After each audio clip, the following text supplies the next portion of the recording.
புதுவை உலா நேயர்களுக்கு என் அன்பான வணக்கம். நான் உங்கள் கலாவிசு, புதுச்சேரியிலிருந்து. மதுரை என்றதும் எப்படி மீனாட்சி நினைவுக்கு வருகிறாரோ அப்படியே கள்ளழகரும் நினைவில் வந்து நின்றாடுவார். தூங்கா நகரம் என பெயர் பெற்ற மதுரை சித்திரை திருவிழாவிற்கும் பெயர் போனது.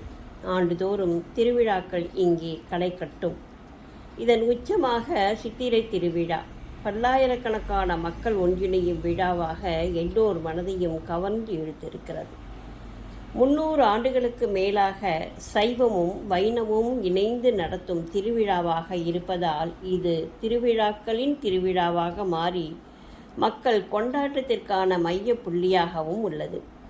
திரும்பும் திசையெங்கும் மக்கள் வெள்ளம், சித்திரை வெயில், தாகத்தை தணிக்க நீர்மோர், குளிர்பானம், பசி போக்க வழிநடுக அன்னதானம் என மீனாட்சி அம்மன் கொடியேற்றத்துடன் துவங்கும் திருவிழா அழகர் மீண்டும் கோவிலுக்கு திரும்பும் வரையில் 16 நாட்கள் தொடர்ந்து நடைபெறும்.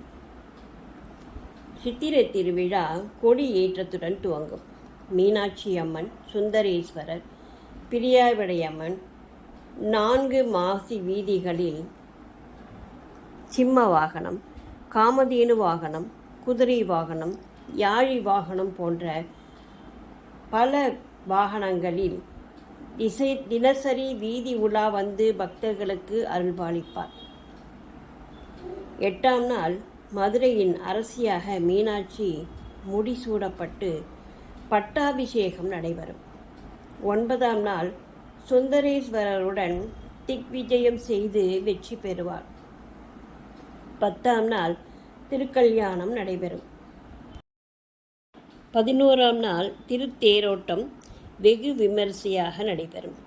அப்போது சுந்தரேஸ்வரர் பிரியாவிடை பெரிய தேரிலும் மீனாட்சி சிறிய தேரிலும் பவனி வருவார். மாலை நேரங்களில் நடைபெறும் வீதி உலாவை காண கண்கள் கோடி வேண்டும்.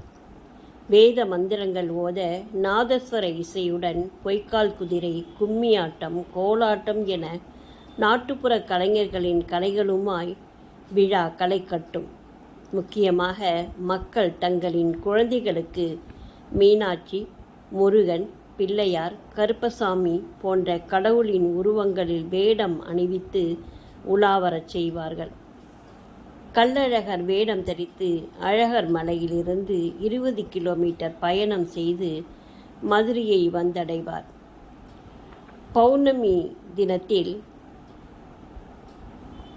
பச்சை பட்டுடுத்தி வைகை ஆற்றின் வடகரையில் ஆற்றில் இறங்கும் அழகரை காண லட்சக்கணக்கான பக்தர்கள் ஒன்றிணைவர்.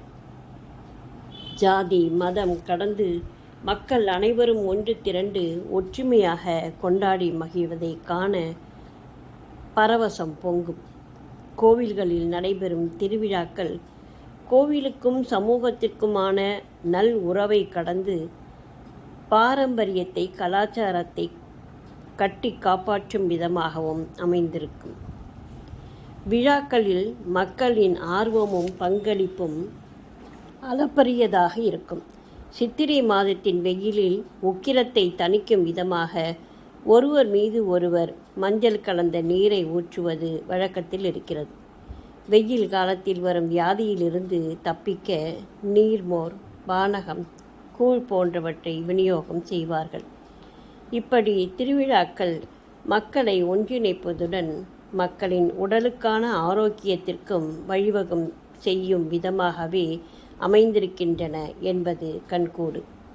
இந்த வருடம் ஏப்ரல் 12ஆம் தேதி கொடியேற்றத்துடன் துவங்கிய நிகழ்வு ஏப்ரல் 23ஆம் தேதி கள்ளழகர் வைகையில் இறங்கும் வைபவத்துடன் அன்றிரவு தெப்ப தீர்த்தம் மற்றும் தேவேந்திர பூஜையுடன் நிறைவடைந்திருக்கிறது. மீனாட்சி, அங்கையர் கன்னி, தடாதகை என பல பெயர்கள் கொண்ட மீனாட்சி அம்மன் சுந்தரேஸ்வரர் திருமணமும் கள்ளழகர் ஆற்றில் இறங்கும் வைபவமும் இந்தியாவின் பாரம்பரியமாகவே மாறியிருக்கிறது என்றே சொல்ல வேண்டும்.